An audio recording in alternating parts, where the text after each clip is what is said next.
So I'm sure that you all noticed that one of the last people standing was our founder, Dr. Bernard Amadei. Many of you might only know him as the founder of EWB, but what you don't know about him is equally inspiring. Bernard is a professor of civil engineering at the University of Colorado at Boulder. He's the faculty director of the Mortensen Center in Engineering for Developing Communities at CU Boulder and holds the Mortensen Endowed Chair in Global Engineering. His current interests cover the topics of sustainability and global development, and the Mortensen Center in Engineering for Developing Communities' overall mission is to educate globally responsible engineering students and professionals who can offer sustainable and appropriate solutions to the endemic problems faced by the developing communities worldwide. So as could only be appropriate here on the morning of our 10th anniversary celebration, please join me in welcoming Dr. Bernard Amadei, the founder of EWB-USA.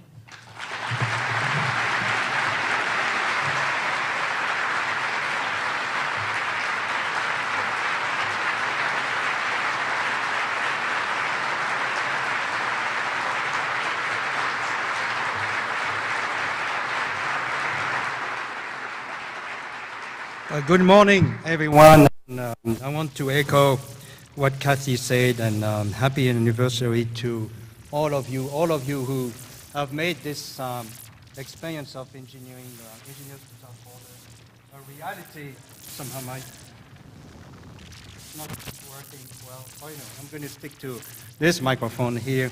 And it has been an interesting 10 years. And again, thank you all, volunteers, staff, board members, and all of you for carrying the vision and making it a reality.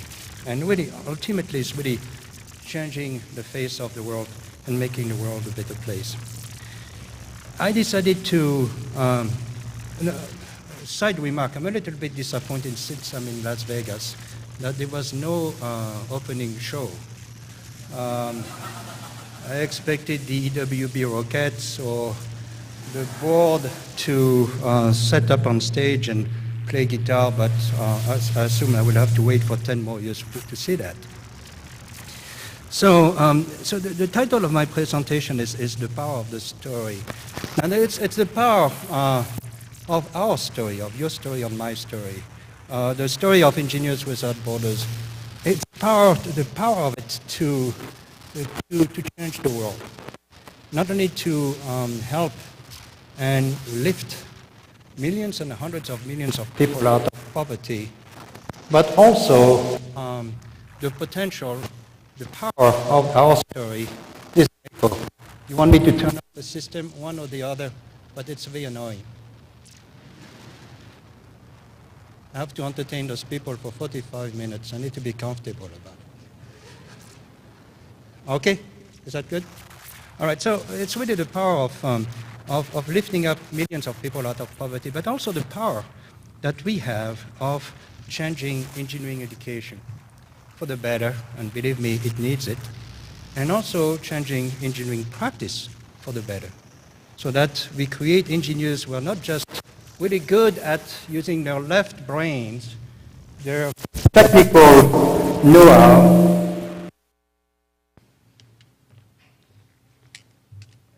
their technical know-how, but we can bring their heart and their compassion into the discussion as well.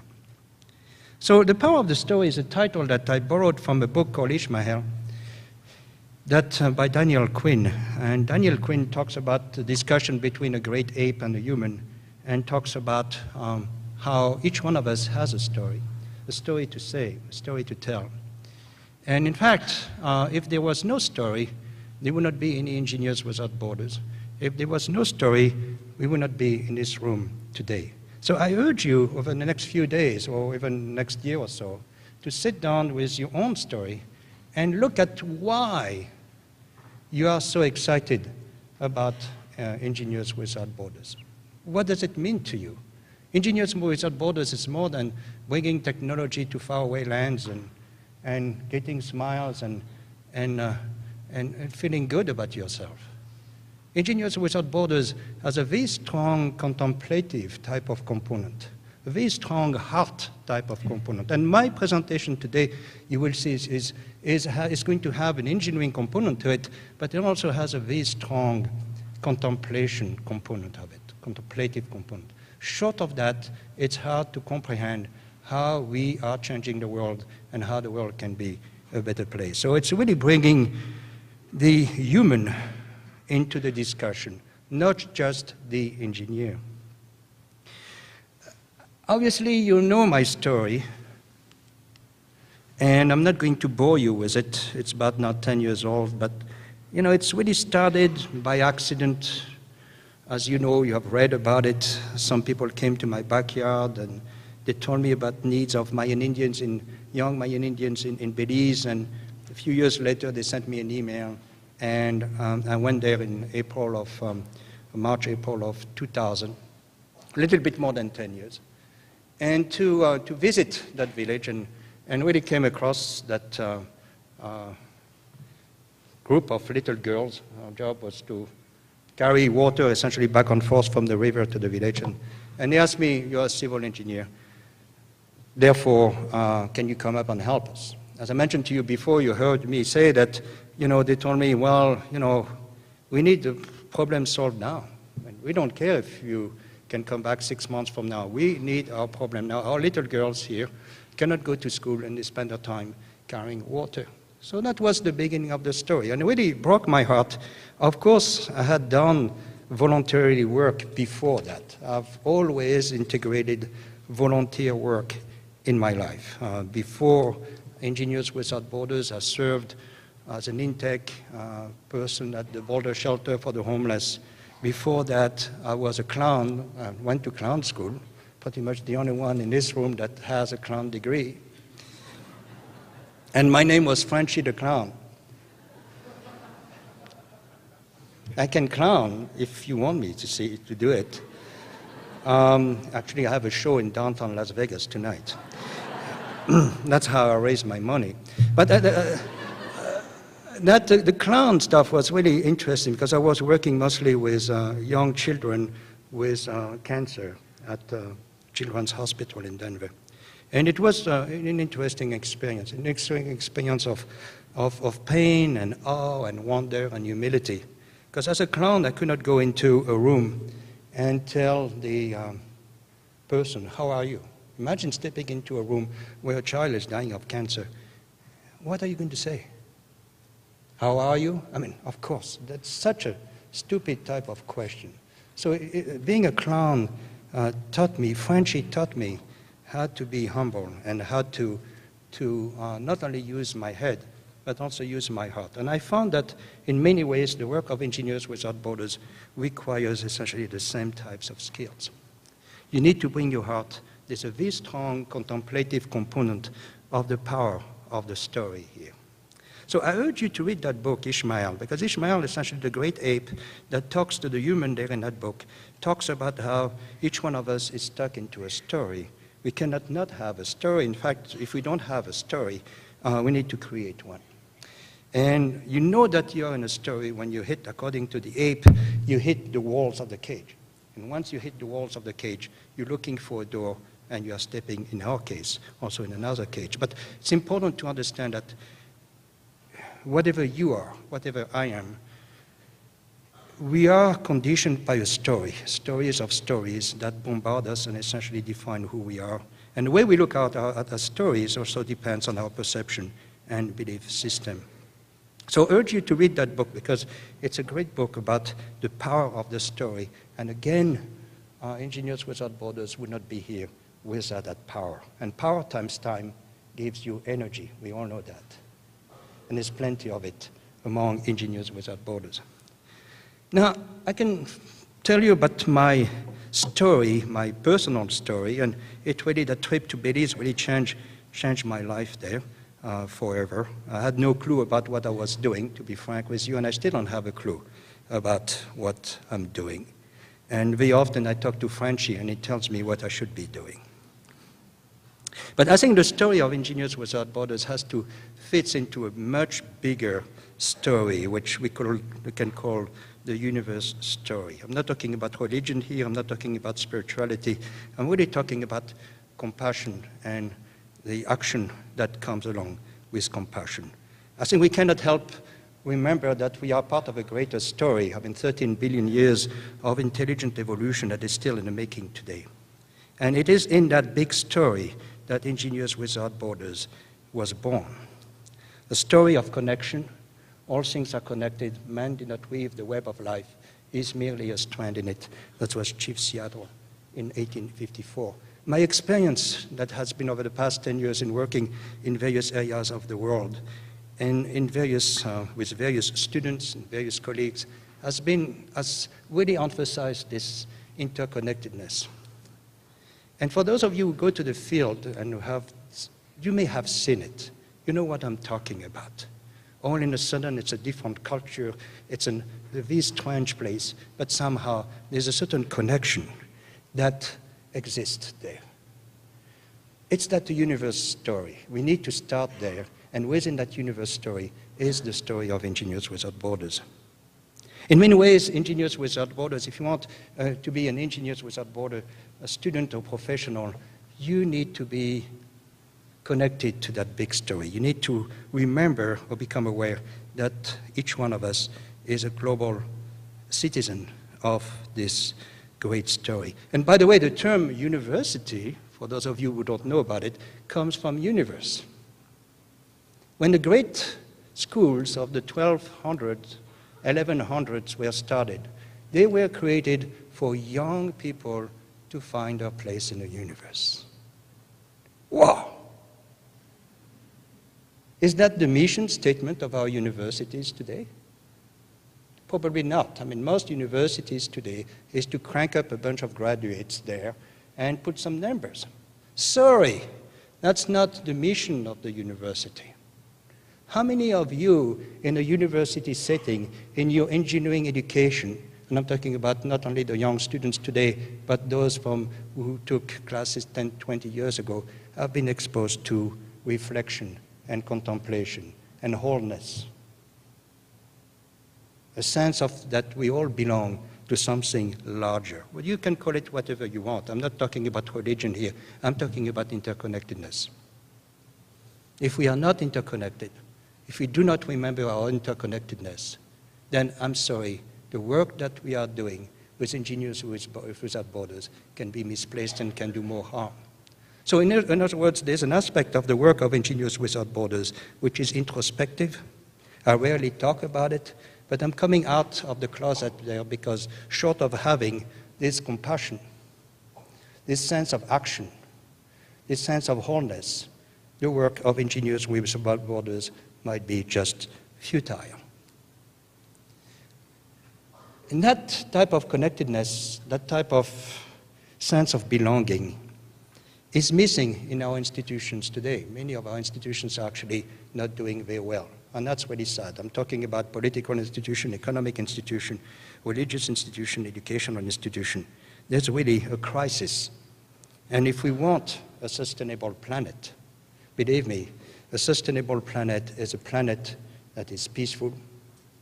A sustainable planet is a planet that is equitable, where no poverty is in place, internal and external poverty. And a sustainable planet is a compassionate planet, or it will not be. So, looking at this big picture, it's very encouraging to think that we are part of a bigger story. At the same time, there's some reality check. People, you know that story about, the proof is in the pudding. Let me rephrase that a little bit. The proof is in eating the pudding. There's a lot of pudding out there. And believe me, the pudding that has been served to the 4 or 5 billion people whose job is to try to stay alive by the end of the day does not taste very good to them.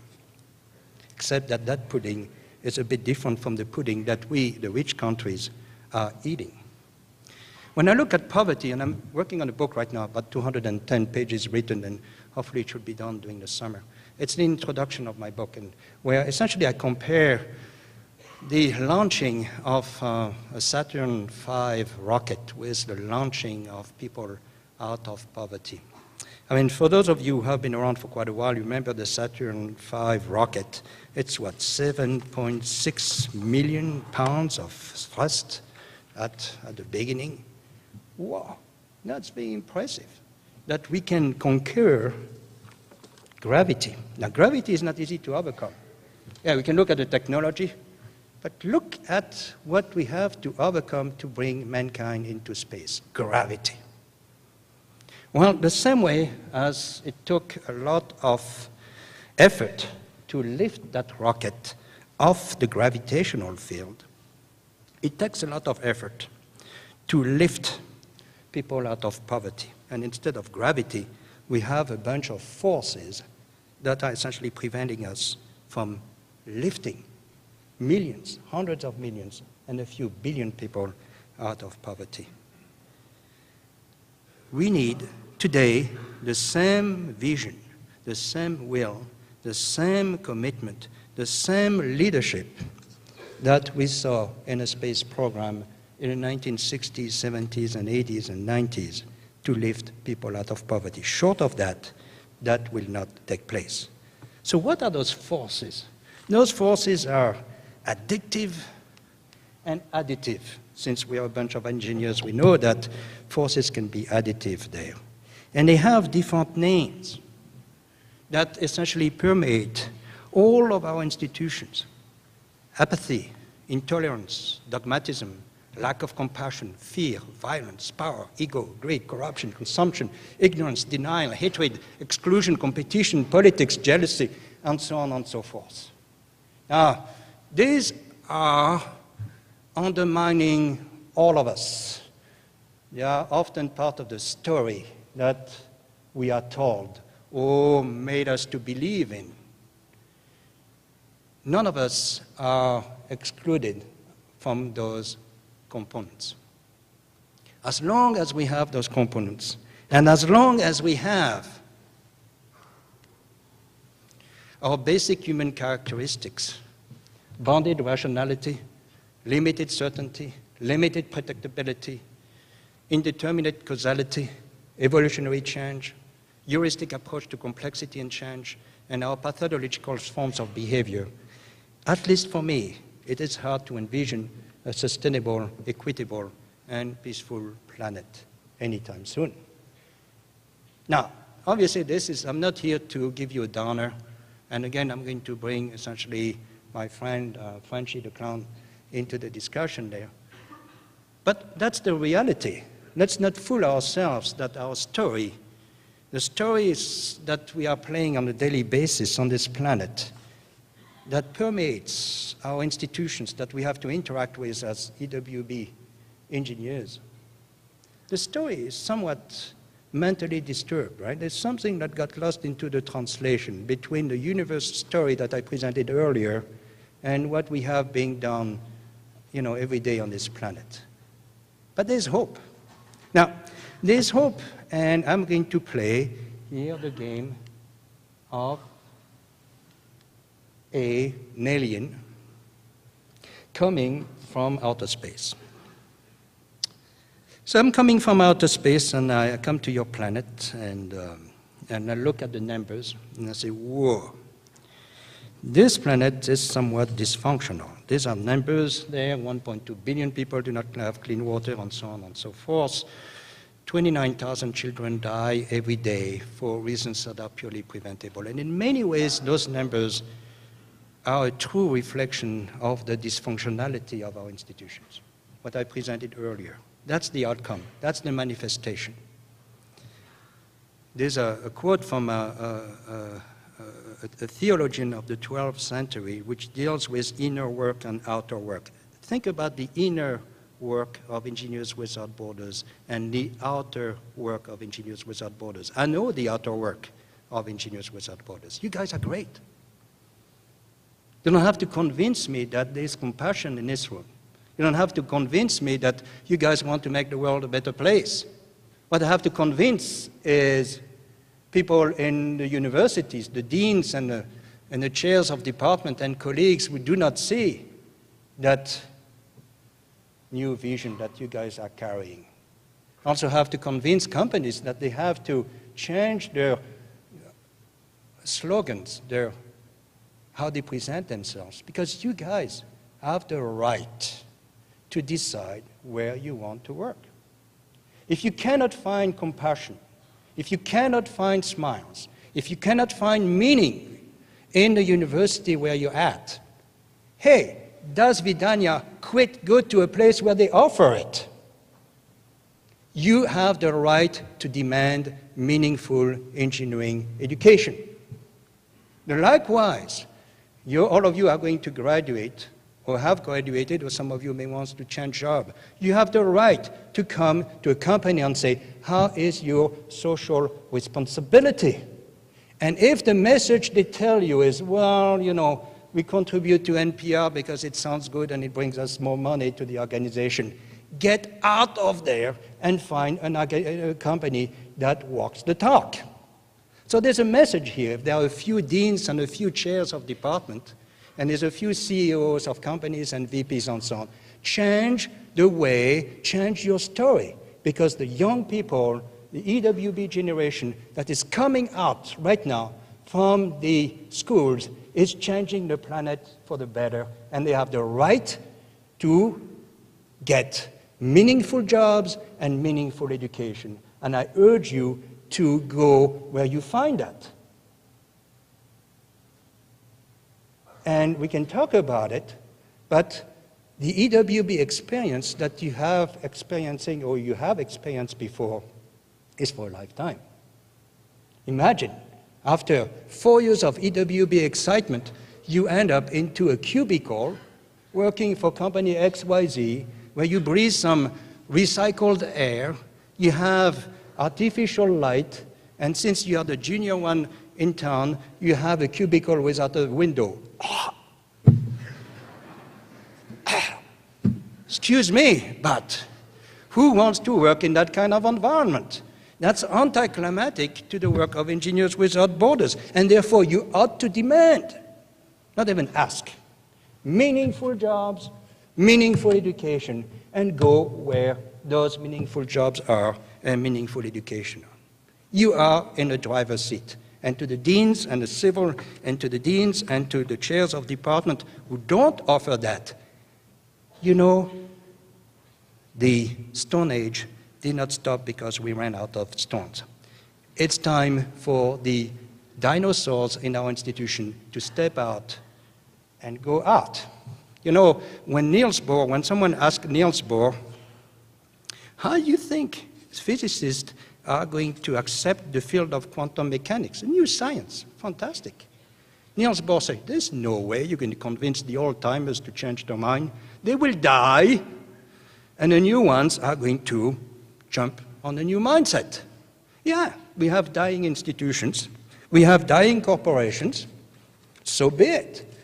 After the dying corporations, there will be some new ones, and some of those corporations will be created by you guys, by the way. I'm amazed to see how many young people, after experiencing EWB, have created their own companies with a different mindset, bringing compassion, bringing action, bringing engineering skills, bringing the whole person into their work.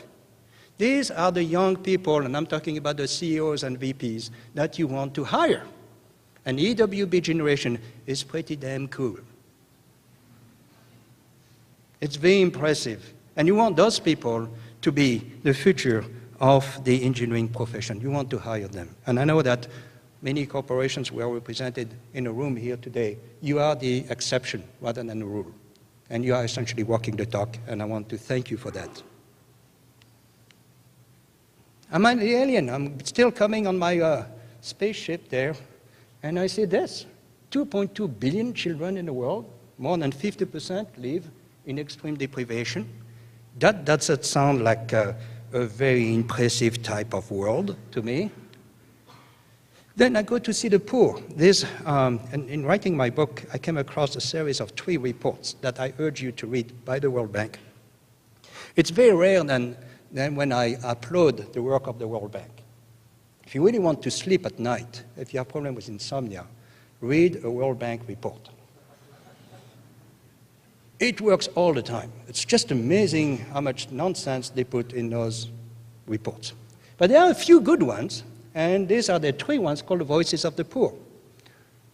They went after 60,000 people in the world who are poor and told them, what do you want? What are your needs? What does it look like to be poor?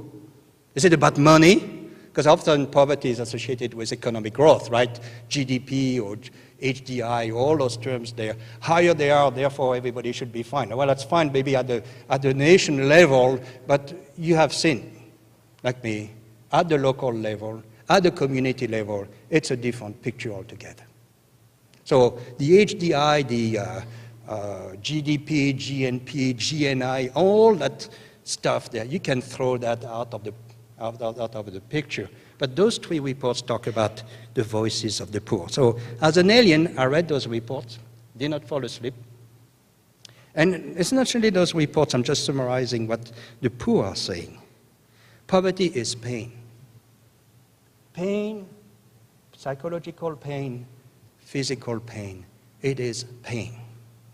It is living in precarious livelihood where you don't know what's going to happen during that day. It is isolation. You have no voice whatsoever. You are stuck into a groove of poverty. It's gender relationship, and most people who suffer the most in the world of poverty are women and children. You saw the slide before. Half of the children in the world are essentially below the poverty level. It is quite a few in the United States as well. In the Denver area, 1 out of 4 children live below the poverty level. Weak state institutions and communities where the poor have no voice whatsoever. They cannot even vote in many places, and that includes some places in the United States as well. Limited assets and very high vulnerability. Even if a household is capable of making a little bit of money, that household is susceptible to a small change. If the breadwinner in a household has an accident, they may have gone out of poverty a little bit.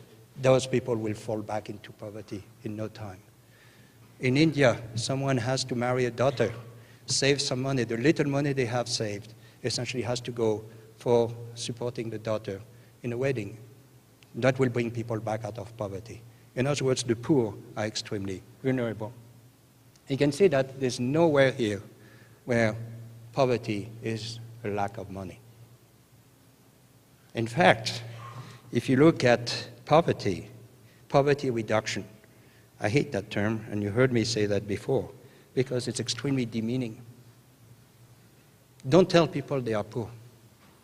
Who decided that the people are poor? I'm talking about more wealth enhancement. And for those of you who have traveled into faraway places and worked at the village level, I'll be curious to ask your story. What did you find?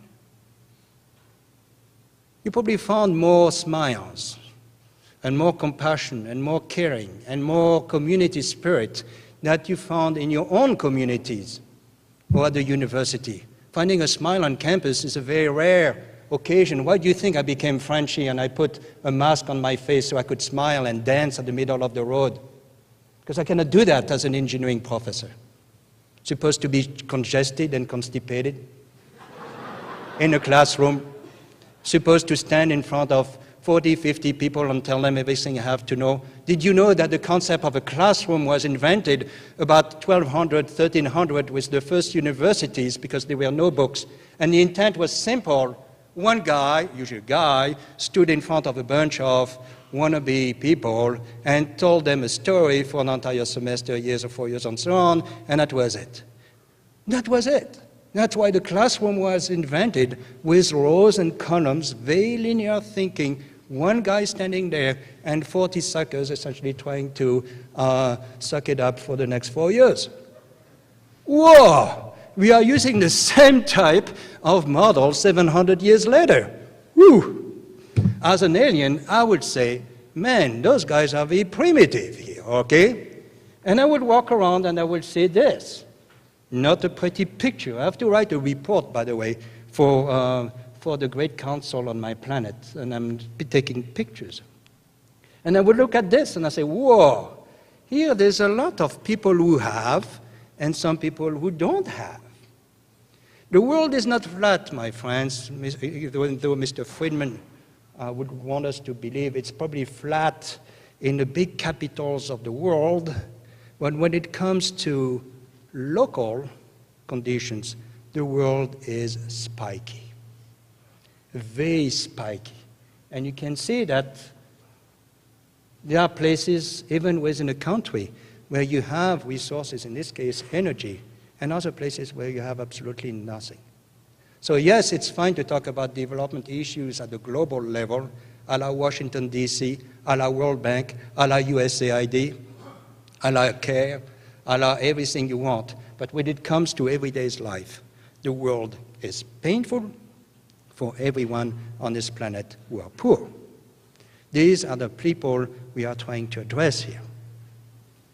And also this diagram shows that, well, not only the world is spiky, but there's a lot of missed opportunities. There must be at least 5 Einstein in the continent of Africa. There must be at least 5 Einstein in the Amazon region.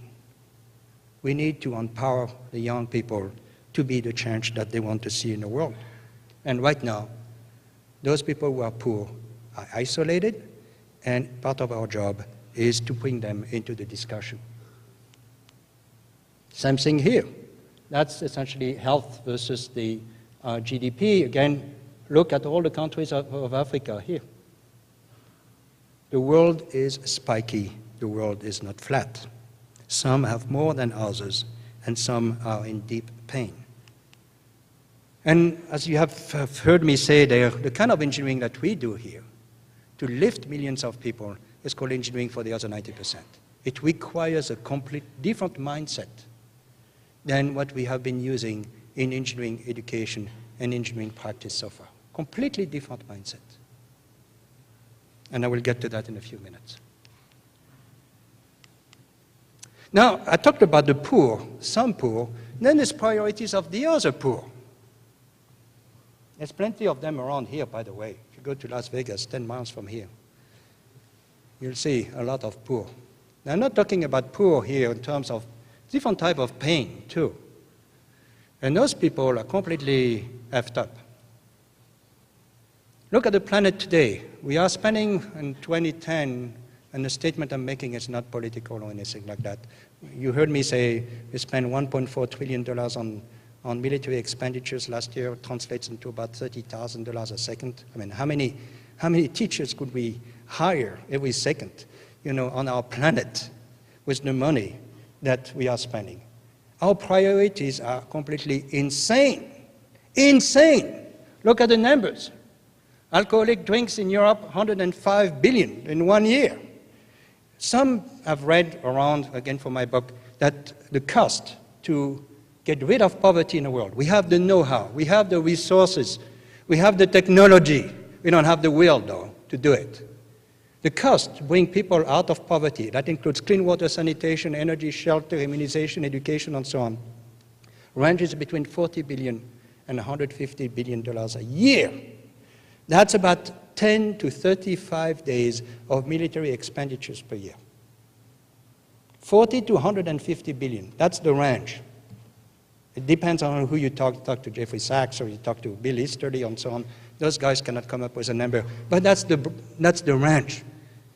It's achievable, completely achievable. And we are contributing, okay, we are not the World Bank and so on, but we are contributing to making this a reality. But look at the number. Alcoholic drinks in Europe, 105 billion. Perfumes in Europe and United States, 12 billion.